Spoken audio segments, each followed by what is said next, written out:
Bonjour tout le monde et bienvenue à une émission aujourd'hui spéciale qu'on a. Aujourd'hui, on a un invité particulier.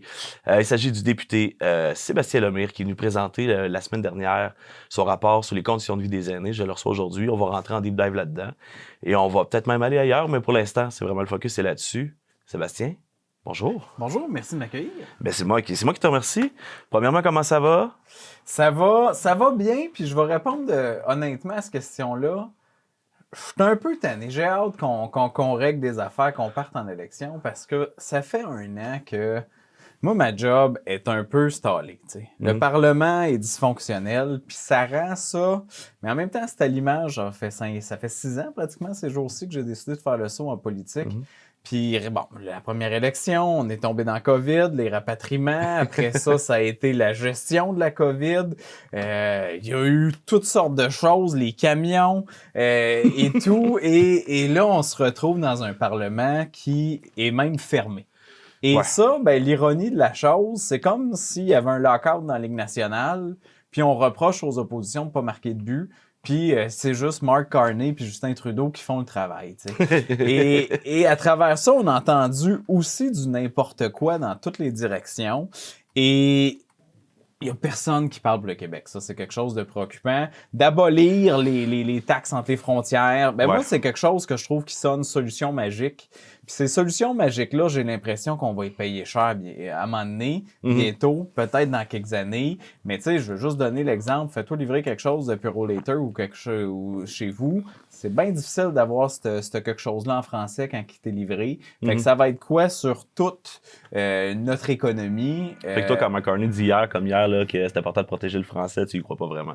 Je crois que c'est fondamental de protéger le français, mais je pense pas que le Canada va protéger le français. Tu sais, quand on a eu des projets de loi, puis c'est souvent ça, des catch-22 en politique, surtout à Ottawa, on se dit, si on veut pouvoir prendre position pour les francophones hors Québec, pour les minorités, ça veut dire d'accepter aussi des lourdes concessions sur l'anglais au Québec. Et on se rappelle que la minorité anglophone du Québec est probablement la minorité la mieux servie au monde dans tout service public confondu. Fait que il y a ce 2 poids, 2 mesures-là. Puis quand on regarde tout l'argent qui est investi dans des groupes de défense de droits des Autochtones au Québec, c'est pas les mêmes ratios que pour les francophones hors Québec. Et ça, c'est préoccupant. Donc, oui, le français m'interpelle.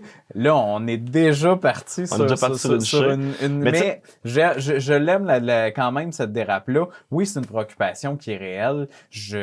Les intérêts du Québec, là, allons dans la question tout de suite, on y reviendra, mais tu sais, il y a personne dans les derniers temps qui a parlé pour le Québec.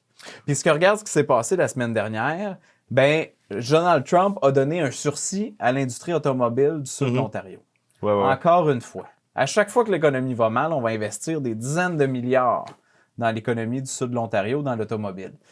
Il y a 3-4 ans, c'était Stellantis, Volkswagen, Honda dans l'industrie des minéraux critiques stratégiques. On fait de la surenchère avec les Américains pour attirer ces grosses usines de fabrication-là, au lieu de miser sur la transformation à la base de la mine, puis qu'à la fin, tu as un produit qui est une cellule ou une batterie qui a une valeur ajoutée, qui a été construit de façon verte, très respectueuse des travailleurs, puis qui a une logique environnementale parce que tu vas l'avoir faite à chaque étape en limitant les frais de transport.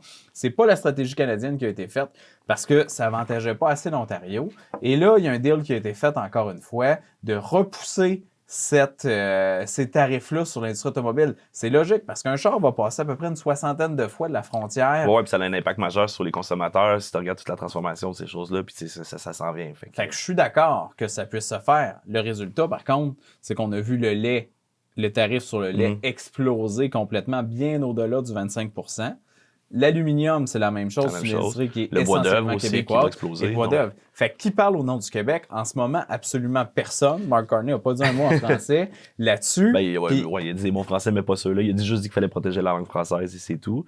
Et il a rappelé, par exemple, hier, ce qu'il faisait, c'est qu'il rappelait l'unité du Front canadien. Puis il y a quelqu'un, c'est Sophie Durocher, qui disait dans son article que Donald Trump a fait plus que n'importe quel autre député fédéral depuis des années pour unir le Canada. Donc, c'est un peu ça qu'il appelle, l'unité canadienne. Est-ce que nous, en tant que Québécois, on doit joindre l'unité canadienne pour défendre nos intérêts? C'est là que ça passe. Le Bloc n'est pas opposé à ça, bien au contraire. Sauf qu'à un moment donné, ça va prendre un texte. Ça va prendre un parlement. Fait que l'élastique que Justin Trudeau a voulu tirer pour lui, il a pété d'en face à tout le monde dans le pire des moments. Ouais. Puis la confusion qu'on a depuis 4 mois fait en sorte que personne n'est gagnant en ce moment. Si on avait eu un Parlement qui aurait pu, justement, prendre une décision d'aller en élection un peu plus tôt, ou ben donc qui change de premier ministre un peu plus tôt, on aurait pu s'entendre sur quelque chose. Là, on a juste fermé le Parlement. On a vu les libéraux très présents dans les médias, évidemment. Ouais. Et Mark Carney, qu'on en a parlé sur toutes les sauces, on n'a aucune idée vraiment de ce qu'il propose, sinon de reprendre les idées de Pierre Poilievre, ce qui n'est pas rassurant pour personne. Là, si on parle de la taxe carbone. Ben, il disait qu'il voulait faire un incitatif vers ce que Poilievre dit pas vraiment. Il a dit que Poilievre s'agenouillerait devant Donald Trump. C'est pas vraiment des grosses suggestions. Mais la taxe carbone, à la base, c'est une bonne chose, là. Oui. Tu sais, c'est dans un profil d'une problématique environnementale, de pouvoir taxer l'utilisateur pollueur, il y a quelque chose de bon là-dedans. Ça a été une grosse bataille de Poilievre et lui va se coller à ça. Donc, j'ai bien hâte de voir je pense que c'est pour rassembler l'électorat de l'Ouest, finalement. Tu sais, jusqu'au Québec, on est très pour ça, ces situations-là. C'est plus dans l'Ouest canadien que, évidemment, pétrole fait partie de leur... Mais l'élection va se jouer parce que là, on est. Est-ce que tu penses qu'on va déclencher l'élection avant que Carney rentre ou tu penses que Trudeau va le laisser aller? Non, mais Carney ne peut pas arriver au Parlement. C'est un non-élu. Il ne peut pas y aller. Il ne demandera pas à Chrystia Freeland d'aller à côté de la gouverneure générale pendant qu'elle lit le discours du trône. Tu sais, il y a un aveu de faiblesse. Est-ce qu'il va profiter de quelques jours pour prendre le rôle de premier ministre, faire quelques décisions stratégiques? Mais toutes les annonces qu'on voit ces temps-ci sont basées sur rien parce que le Parlement n'est pas ouvert, parce qu'il n'y a pas de vote. Fait que c'est des grosses infopubs qui sont payées par les contribuables et qui ne servent que le Parti libéral. Ben, en même temps qu'il sert que le Parti libéral, il faut quand même... Ce qu'on va faire, surtout, c'est Trudeau défendre le Canada, ce qui est quand même important. Fait que, même si c'est un infopub, il faut qu'il prenne des décisions pour réagir. Je te parle pas des réactions face à Donald Trump, je te parle des investissements qu'ils annoncent présentement. OK. Quelque chose de très positif, à mon sens. Il a annoncé 3 bases militaires dans chacun des centres de territoire dans le nord du Canada. Enfin, on investit sur... Encore une fois, le concept a nommé tantôt, la souveraineté du Canada. Et ça, c'est fantastique aussi, toute la démonstration de l'importance du principe de la souveraineté du Canada. Là, moi, je pense qu'à un moment donné, on va faire la pédagogie inverse, puis on va l'appliquer aussi au Québec. Puis il va y avoir un gros pas qui va pouvoir se faire, puis on va se dire, hey, on est-tu mieux servi que par nous-mêmes? Ceci étant dit, protéger, occuper notre territoire est une valeur fondamentale et le protéger aussi. Donc, je suis d'accord avec cette annonce-là. Mais les libéraux ont plus la légitimité de le faire. La même annonce, dans 3 mois, va être différente. Mais la même annonce, en ce moment, c'est un engagement électoral. Parce que si un gouvernement autre décide de dire « ben moi, ça m'intéresse pas ça », ben ça ira pas là. Fait que finalement, ça va bien. C'est ce que je comprends. Ben, pour répondre à ta question, c'est ça. J'ai hâte que ça soit réglé pour passer à autre chose. Qu'on parte pour vrai dans une campagne électorale, qu'on arrête les solutions de coin de table comme si c'était une vérité. Puis qu'on débatte pour vrai. Bon, ben génial. Dès que ça arrive, on en reparlera puis on tombera dedans. Là, je veux surtout te présenter un rapport sur les conditions des aînés. Tu as sillonné les routes de l'Abitibi depuis 2023 qui est écrit dans le rapport. Vous êtes arrivé avec 14 demandes. Première question que je te poserais dans le fond, c'est pour te clarifier un peu comment vous avez fonctionné, qu'est-ce que vous avez fait, qui vous avez rencontré. Bien, d'abord, c'est un engagement électoral de créer un comité aviseur jeunes et aînés. Le comité aviseur jeunes s'est repris avec le Forum jeunesse qui est reparti. Donc, on prévoit aussi une activité au mois de juin pour pouvoir sensibiliser les jeunes au niveau de la campagne électorale municipale. Est-ce qu'on peut stimuler des candidatures et autres? Pour les aînés, on a réuni donc un comité aviseur qui avait des gens de toutes les MRC de la circonscription d'Abitibi-Témiscamingue, donc le Témiscamingue, Rouyn-Noranda, Abitibi-Ouest et Abitibi, pour pouvoir se réunir et poser un constat, c'est quoi les priorités des aînés? Sur lequel on avait le goût d'approfondir, d'aller chercher de la littérature, d'aller chercher des données, mais aussi qu'est-ce qui s'est fait comme rapport à travers le temps. Et 2 priorités ont été ciblées. D'abord, la question du revenu des aînés et la question des services de proximité, particulièrement de santé, particulièrement en milieu rural. Et à partir de là, on a fait plusieurs rencontres, notamment ici à la station 55. Je suis venu 2 à 3 reprises dans des consultations élargies, dont la mienne, ça c'était vraiment dans la consultation publique, dans le but d'entendre ça, mais aussi eux avaient fait une démarche sur l'enjeu du revenu. C'est beaucoup ce qui a été discuté ici à Amos. Le revenu. Moi, j'ai un des témoignages qui m'avait marqué, c'est mon conjoint vient de décéder, moi j'ai plus les moyens de rester chez nous. Qu'est-ce qui arrive avec ça maintenant que je viens de perdre la moitié de mon revenu? C'est extrêmement choquant. Parce que là, dans le fond, à part une pension, c'est ce que je comprends, si je simplifie. Tout à fait. Puis en plus, en fait, non, je suis véridique, son conjoint n'était pas décédé, il devait aller en CHSLD. Donc, on a à payer un loyer qui coûte quand même cher, en plus de devoir assumer le maintien à domicile. Parce qu'évidemment, elle-même ne peut pas déménager au CHSLD. Non. Donc, ces situations-là ont été nommées. On s'est rendu du côté de Barrault. Ça a été beaucoup les enjeux de loisirs, les liens avec la municipalité, le club L'Âge d'Or. On est allé aussi ici du côté de Picogan parce que je tenais à avoir un lien autochtone là-dedans. Et curieusement, des choses qui étaient importantes faisaient partie des valeurs Anishinaabe, notamment, est-ce qu'on peut rendre hommage par la toponymie? Est-ce qu'on peut être capable de pouvoir manger de l'orignal au CHSLD? Quelque chose de très important. Il y avait aussi ce que j'avais lu, moi, dans le rapport, ce que je trouvais qui ressortait aussi de la communauté Anishinaabe, c'est la protection de la langue et de leur culture. Absolument. Puis quand je parle de culture, c'est les arts, tout ça qui était vraiment leur premier intérêt, ce que je trouvais vraiment intéressant. T'as la communauté de Picogan, fait manger de l'orignal, mais pourquoi ça se fait pas? Parce que, évidemment, les CHSLD, c'est dans le réseau public, les ententes MAPAC. Est-ce que l'orignal peut? Non, ça fait pas partie de ce qui est reconnu par le MAPAC. Fait que c'est plus difficile. Fait qu'à moins qu'un proche la prête puis l'amène. Fait que comment on est capable de concilier ces éléments-là? Je trouvais ça intéressant que ça fasse partie de la réflexion. Du côté de Sainte-Germaine-Boulay, ça a été beaucoup l'enjeu des transports. Le transport entre les municipalités, le transport pour avoir accès à des loisirs, des services de santé et autres. Les services de santé, on sait qu'en Abitibi, c'est un gros problème parce que comme la région est faite, il y a des spécialités partout, donc déjà le transport est problématique. Et c'est quoi? Puis Sainte-Germaine-de-Boulay, c'était quoi les enjeux majeurs par rapport à ça? Est-ce que quelqu'un... Parce que tu as des leaders de communauté qui vont offrir des transports à ceux qui n'en ont pas.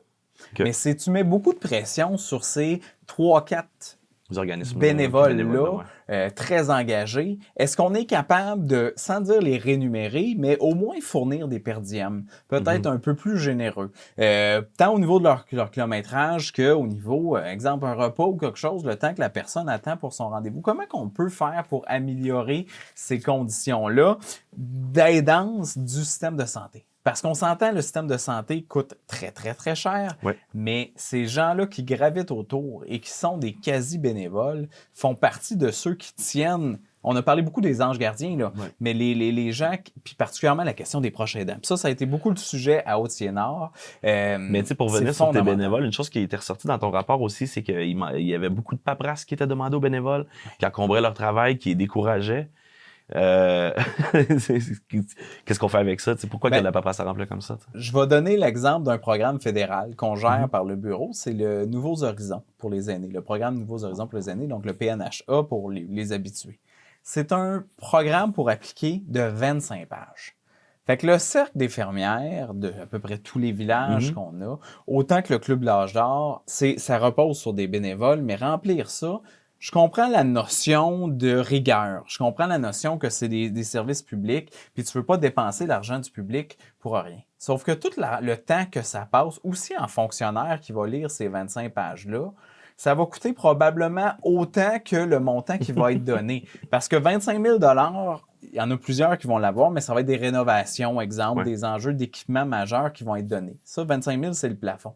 Mais dans bien des cas, c'est un achat d'équipements, exemple, des iPads pour la littératie, l'animation des personnes âgées et autres. Mais quand tu as 25 pages à remplir pour recevoir un 2-3 000 $, à un moment donné, on a moyen de simplifier les choses. Et je me mets à la place de l'aîné bénévole qui va remplir ça. C'est très, très lourd. Et dans bien des cas, ça fait en sorte qu'on ne le fait pas.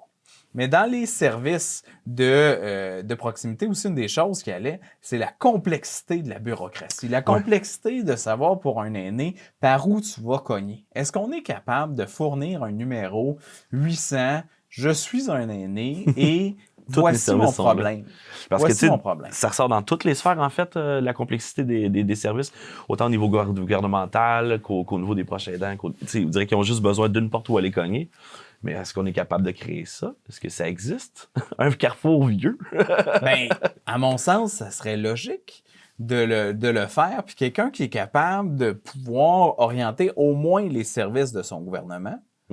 Puis Puis, moi, je pense à la logique des fonctionnaires. Quand tu traites avec une personne âgée, s'il y avait vraiment des personnes qui étaient experts au niveau des personnes âgées, qui savent les besoins, parce qu'à un moment donné, puis on le vit dans un bureau de député, il y a une certaine connaissance, une répétition qui va s'opérer. Fait que les besoins, tu es capable de les identifier rapidement puis d'apporter un service. Sauf que quand tu tombes sur un nouveau fonctionnaire à chaque fois, qui te réfère à un nouveau fonctionnaire dans lequel tu réexpliques ton cas et ton cas et ton cas, ben c'est là que les délais sont là. Puis c'est là où c'est dur à gérer pour la machine aussi.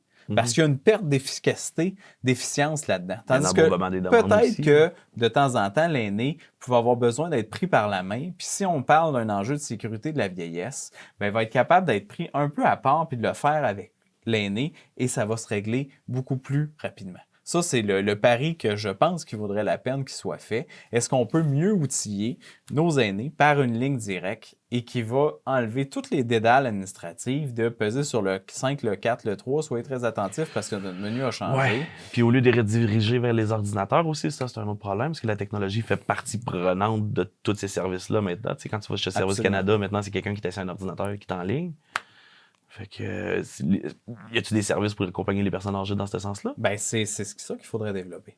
C'est ça qu'il faudrait développer. Est-ce que ça passe par les organismes? Ben, en ce moment, certains l'offrent. Mais est-ce que ça devrait être une responsabilité du gouvernement? Ben, c'est le pari qu'on suggère de pouvoir faire pour simplifier, comme je dis, la vie d'un aîné. Parce que arrive même une situation de décès ou une situation c'est un cas qui nous avait été conté à Rouyn-Noranda, d'une fausse déclaration, dans le sens que quelqu'un a écrit le mauvais numéro d'assurance sociale, qui a fait une mauvaise déclaration, ce qui a ajouté du revenu, ce qui a fait perdre une sécurité de la vieillesse. Et là, la personne, par après, est décédée. Okay. Donc, pour la suite des choses, ça a été d'une complexité totale, mais l'erreur ne vient pas de la personne. Donc, comment on est capable de simplifier ces choses-là, puis pas que c'est l'aîné qui a approuvé, qui n'est pas la personne qui n'a pas fait ce revenu-là à Saint-Jean-de-Terre-Neuve ou je ne sais où. Oui, puis ça doit être là approuvé aussi, il y a un jeu de balles qui s'envole partout. Est-ce qu'on peut simplifier ça? Donner un peu plus le bénéfice du doute aux citoyens. Ça fait partie de cet esprit-là.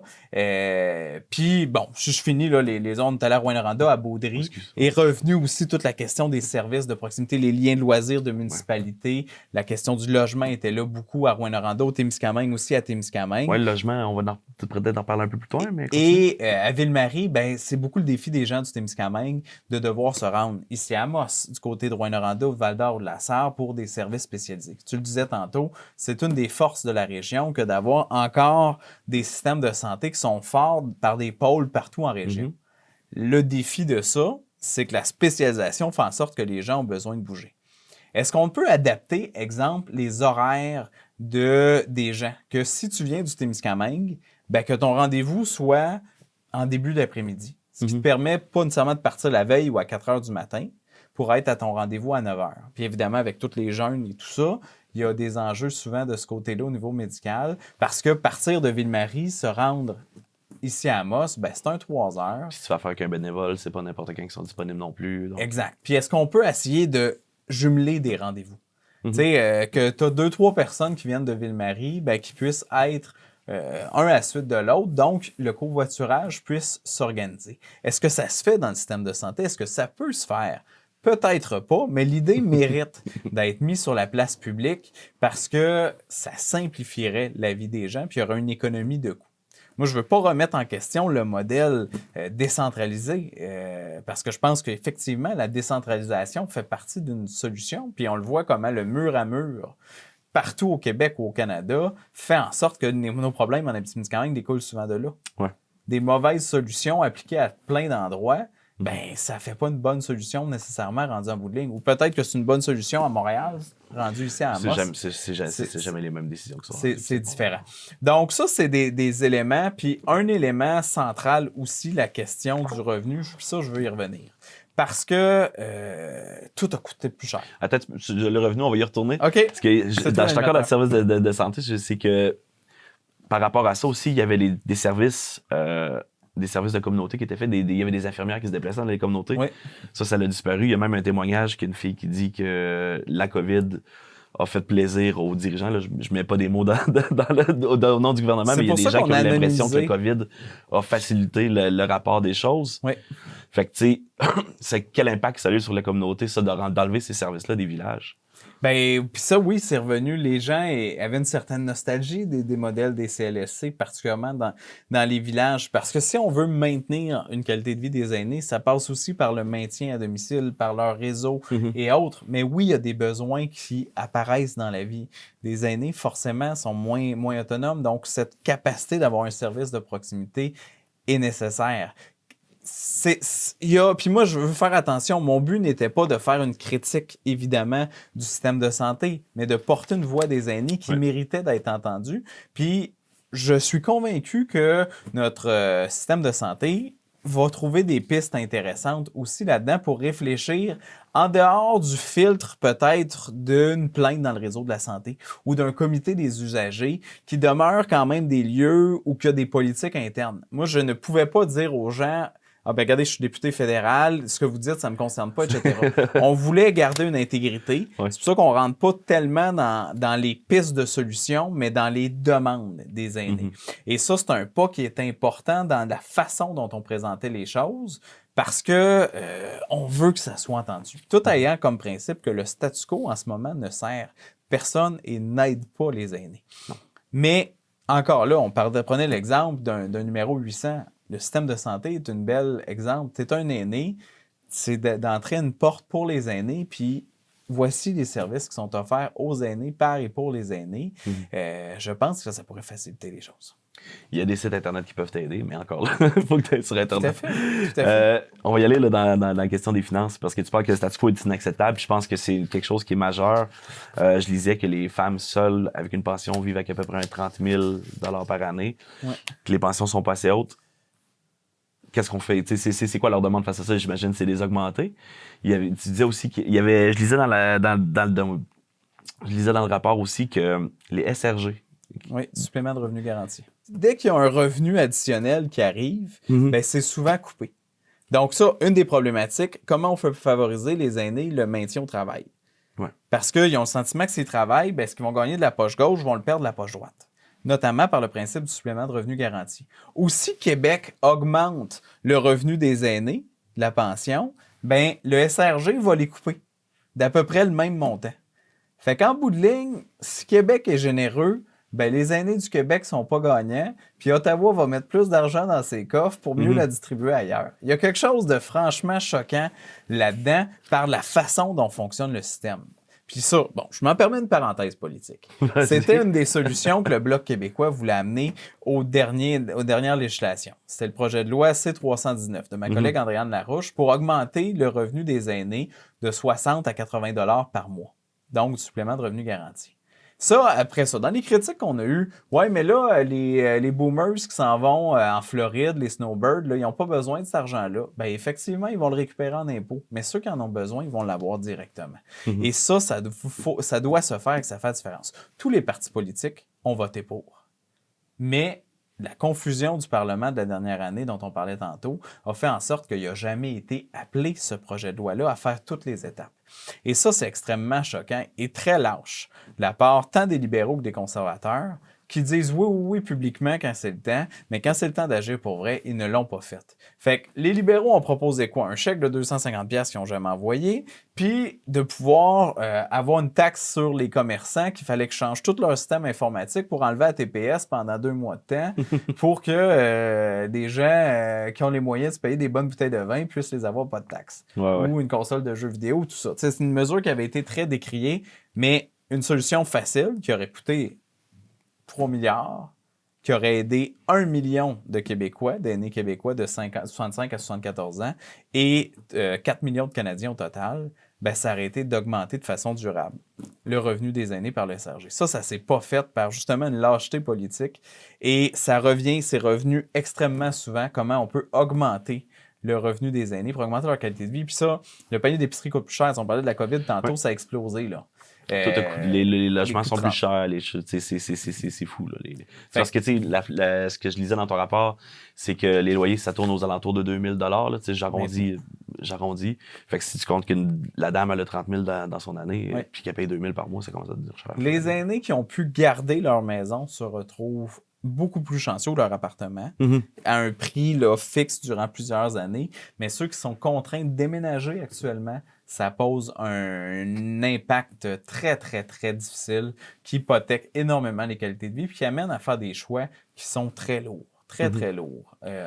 J'imagine que c'est ça, les propriétaires, après ça, c'est qu'ils sont bien chez eux, mais s'ils deviennent semi-autonomes ou plus autonomes, deviennent en danger, t'es des racines, t'es sors de leur milieu, deviennent vulnérables, ça devient compliqué. Exact. D'autres éléments sur lesquels on peut parler, l'enjeu des loisirs. Comment on peut multiplier les offres de loisirs pour les aînés? Moi, je demeure sur le principe qu'un aîné qui est actif, tant au niveau intellectuel que physique, on peut donner l'exemple d'une piscine. On est bien servi à Amos. Du côté de Rouyn-Noranda, je peux vous dire que ça va pas bien. Puis du côté du Témiscamingue... Ça vient votre piscine dans Rouyn-Noranda.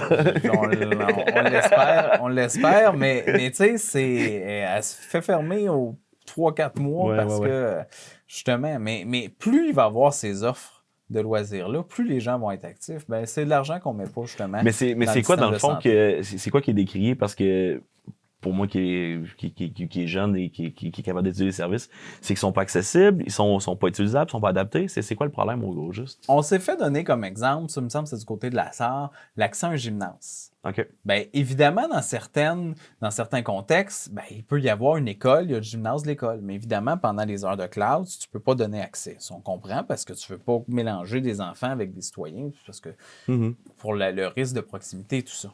Mais comment on fait pour faire en sorte que ces infrastructures-là soient davantage accessibles dans des heures qui sont aussi celles que les aînés pourraient en profiter?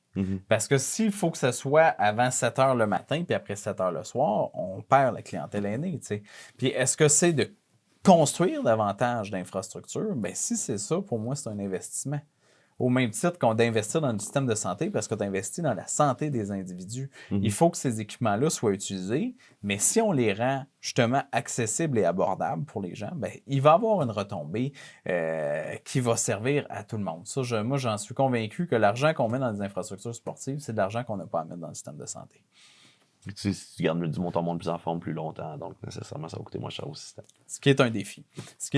D'autres éléments qu'on a pu aborder, toute la question, j'ai parlé du côté du travail, tu sais, les proches aidants. Puis ça, c'est quelque chose qui est très touchant parce que les proches aidants vont souvent être obligés d'arrêter leur travail pour s'occuper de leurs proches.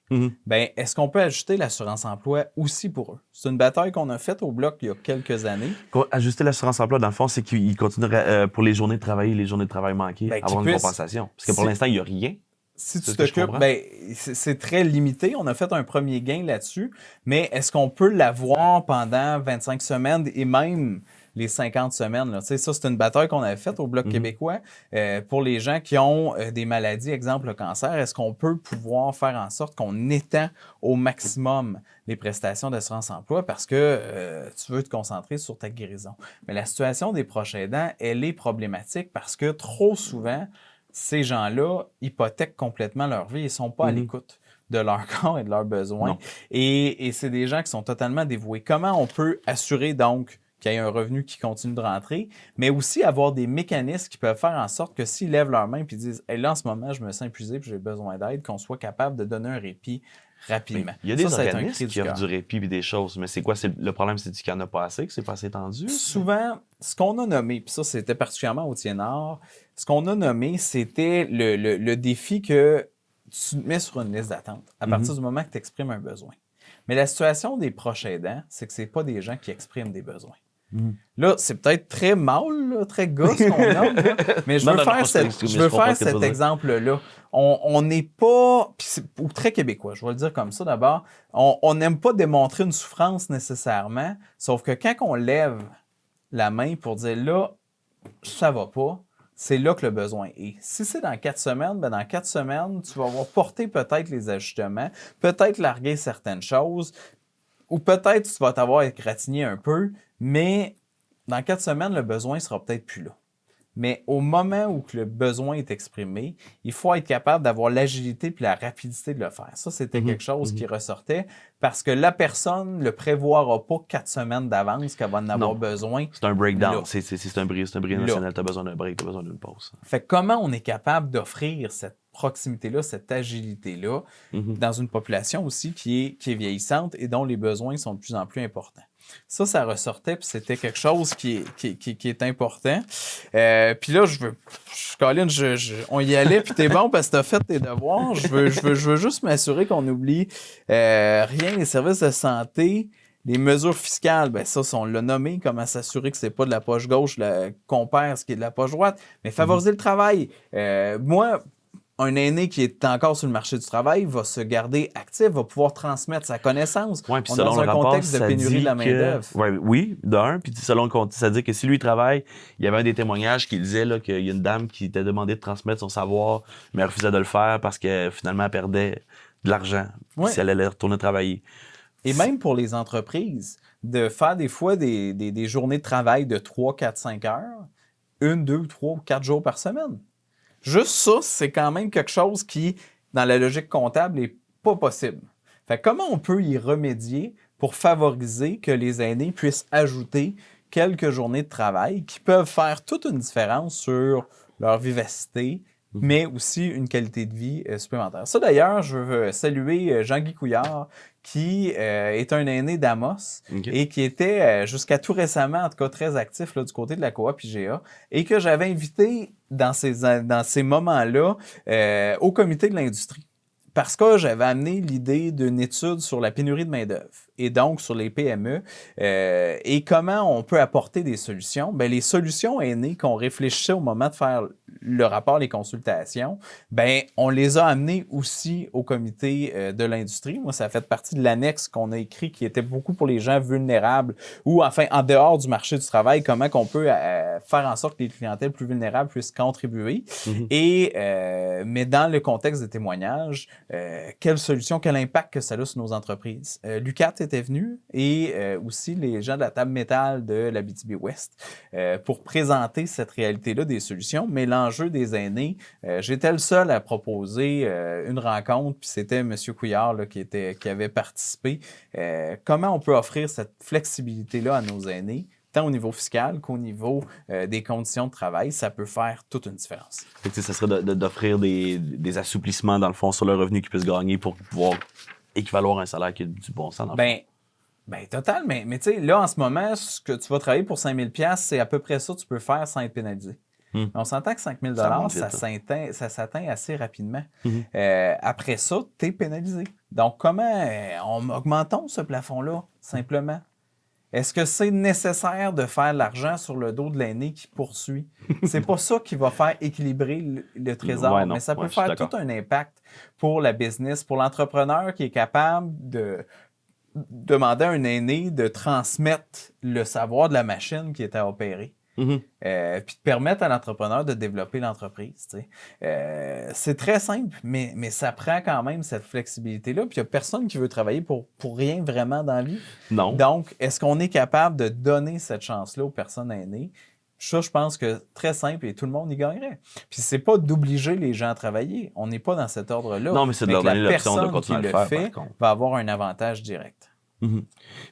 Ça m'amène que de gagner un bon salaire, de vivre, ça te permet une bonne dignité. Quelque chose qui ressort dans le rapport qui est très épeurant, c'est la situation en CHSLD. Tout à fait. Il y a des choses qui sont sorties, il y a des témoignages comme des gens qui ont dû payer des bains supplémentaires de leur poche pour que leur père se fasse laver, ou juste qu'il y a des gens qui avaient peur de se rendre en CHSLD. Comment qu'on travaille ça? Qu'est-ce qui est ressorti de l'état des CHSLD général à part ça dans tes rencontres? Ben ça, c'est là où on a fait parler le rapport. Parce que ce que tu viens de nommer est parfait. T'sais, dans le sens que c'est le témoignage qu'a vécu une personne. On l'a anonymisé parce qu'on veut pas mettre personne sur la sellette. Non, c'est ça. Exact. Mais ça démontre, quand je dis que le statu quo est plus tenable, c'est oui la question des revenus, mais la question de la dignité des gens. Il faut être capable d'apporter des solutions. Ben, c'est quoi la solution? Ben, c'est d'avoir davantage de ressources, évidemment. Puis là, dans le grand virage qui se fait en santé, c'est sûr que c'est complexe. Mais on se croise les doigts. Mais au moins, c'est nommé. On ne peut plus nier que ça n'existe pas au Québec. Ouais. Et c'est ça, moi, qui me fait le plus peur. Nos personnes âgées ont peur d'aller en résidence pour personnes âgées. Notamment à cause de ce volet-là. C'est dur de vieillir, ça, on le comprend, mais il y a moyen que ça puisse se faire davantage dans la dignité. Tout à fait.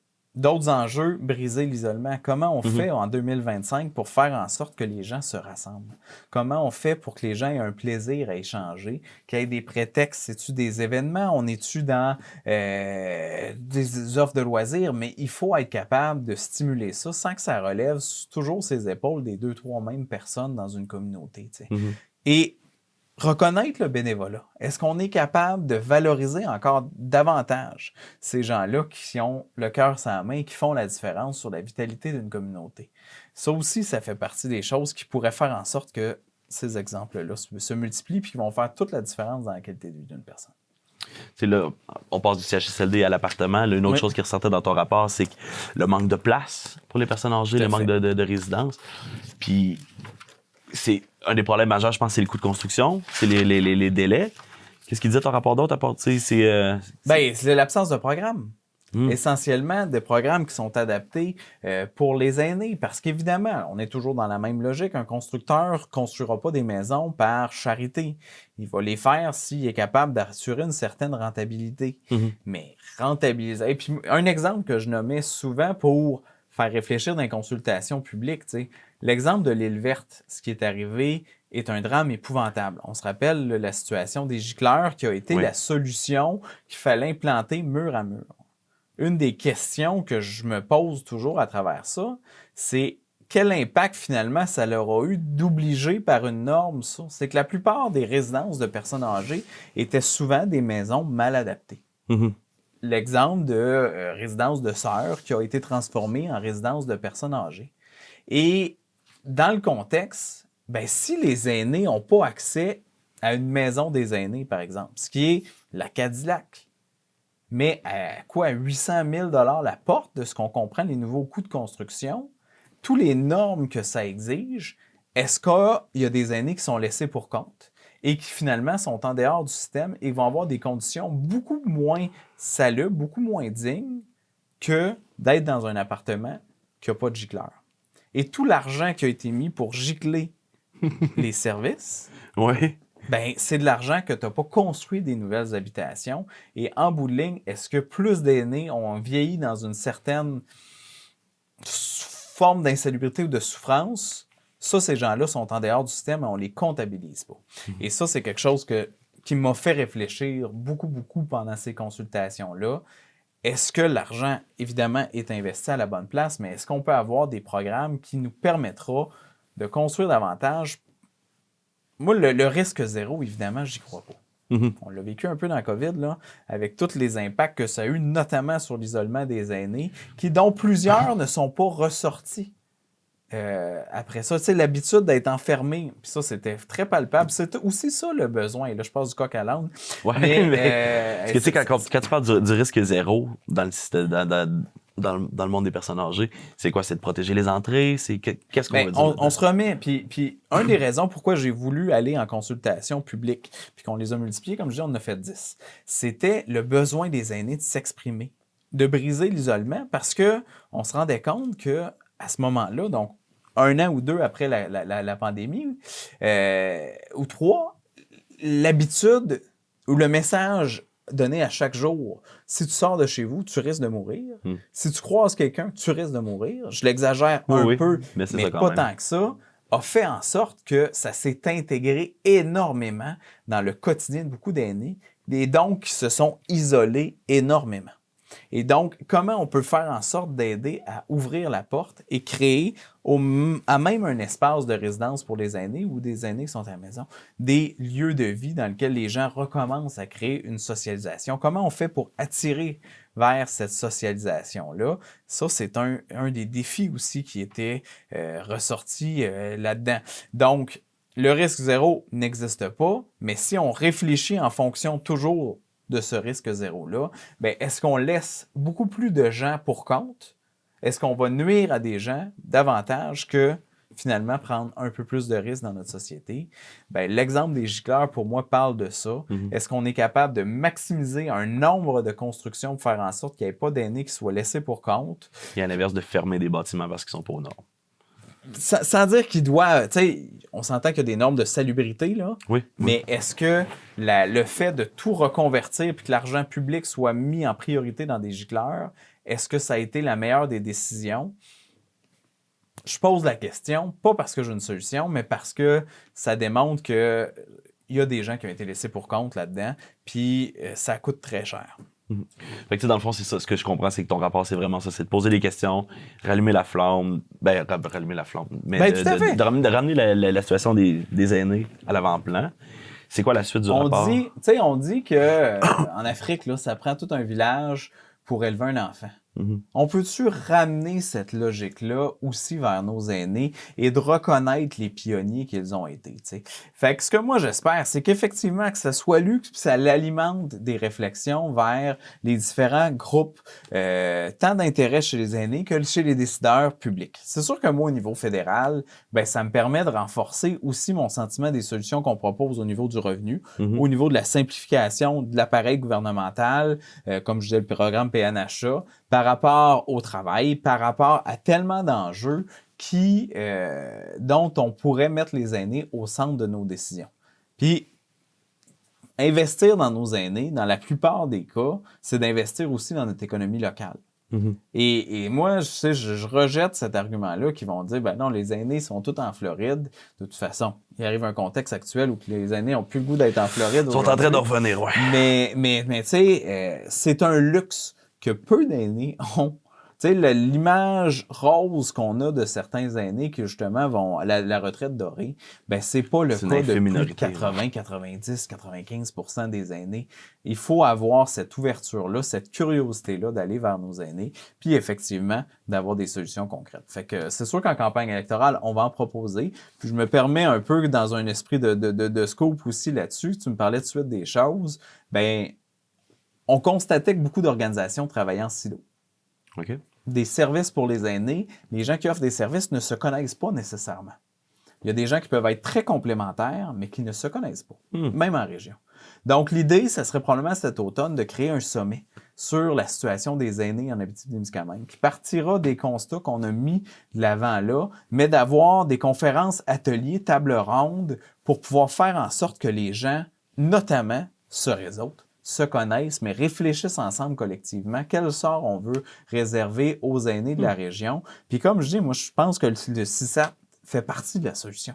Énormément. Puis le but n'est pas de confronter le système de santé, mais d'amener des pistes de réflexion pour qu'on puisse être en mode solution avec le milieu communautaire, avec les proches aidants, avec les gens qui font partie, ces bénévoles-là, du tissu aussi intégral de notre système de santé. On a parlé beaucoup des anges gardiens, là, mais je pense que la force de notre système de santé, c'est aussi toute l'entraide qui va dépasser celui du médecin qui gagne son salaire et chaque scène, ça j'en suis convaincu, mais il y a des gens qui sont aussi à la base de ce système-là qu'il faudra valoriser davantage. Puis je pense que ça va être un beau chantier, un beau défi. Fait que quelque part cet automne, ça fait partie des projets qu'on a pour donner suite à ça.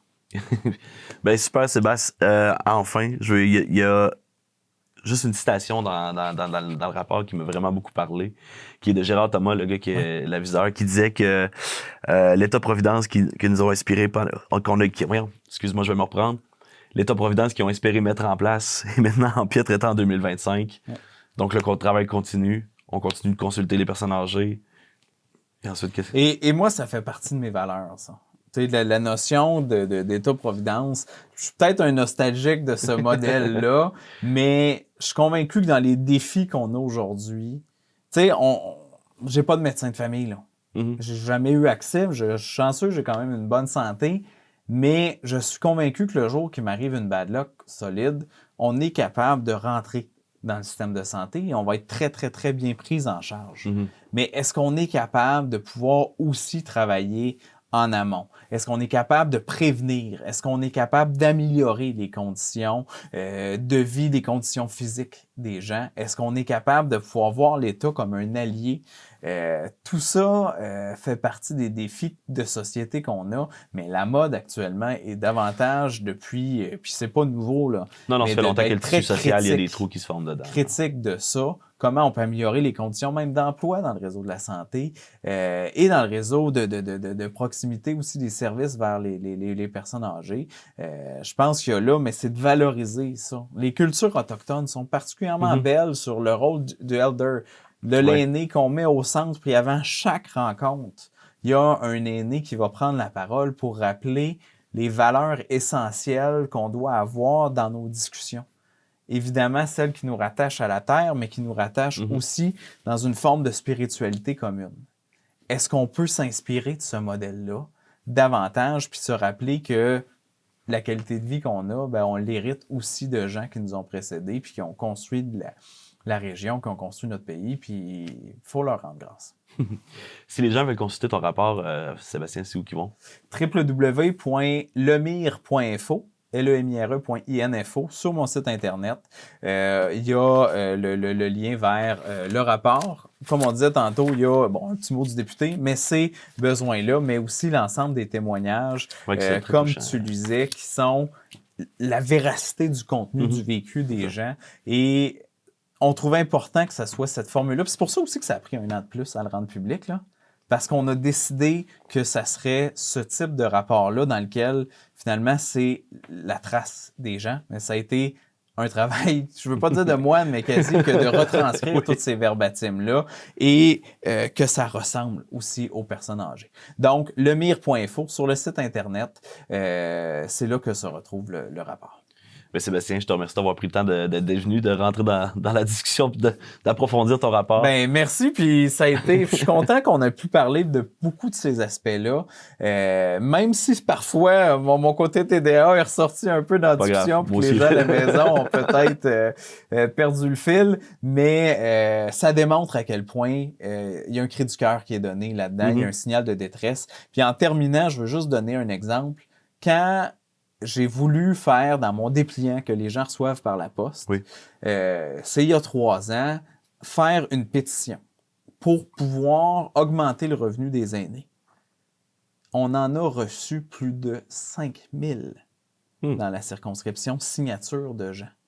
5000. On est dans la circonscription environ 100 000 personnes pour les 4 MRC. Fait qu'une personne sur 20 de l'Abitibi-Témiscamingue a répondu à l'appel du député de dire « Je veux un poids pour pouvoir revendiquer le besoin des aînés à la Chambre des communes. » Bien, ça, c'est une réponse aussi à ça, parce que la première journée, quand on voit les pétitions qui rentrent, on est bien content. On se rend compte, hey, l'initiative a marché, ça a touché les gens, on avait raison. La deuxième journée, on est encore plus content. La troisième, hey, on se pète les bretelles un peu, tu sais. Mais après 2 semaines de temps que tu as toujours la même pile là, qui rentre, tu te rends compte que, Colin, il y a des gens qui souffrent et qu'il faut agir. Puis c'est aussi au nom de ces gens-là que je pense qu'il faut que le travail se continue. Puis c'est tellement frustrant de voir la sourde oreille du gouvernement dans des solutions très simples, puis notamment au niveau d'augmenter la sécurité de la vieillesse. Cette solution-là, elle coûterait, comme je disais tantôt, là, 3 milliards par année, puis ça aiderait 4 millions de Canadiens. 1 million de Québécois et des aînés particulièrement de chez nous. Ça, c'est un des premiers éléments à mettre en place. Super. Là-dessus, je te remercie. Merci, Thomas. À une prochaine discussion. Prochaine chicane.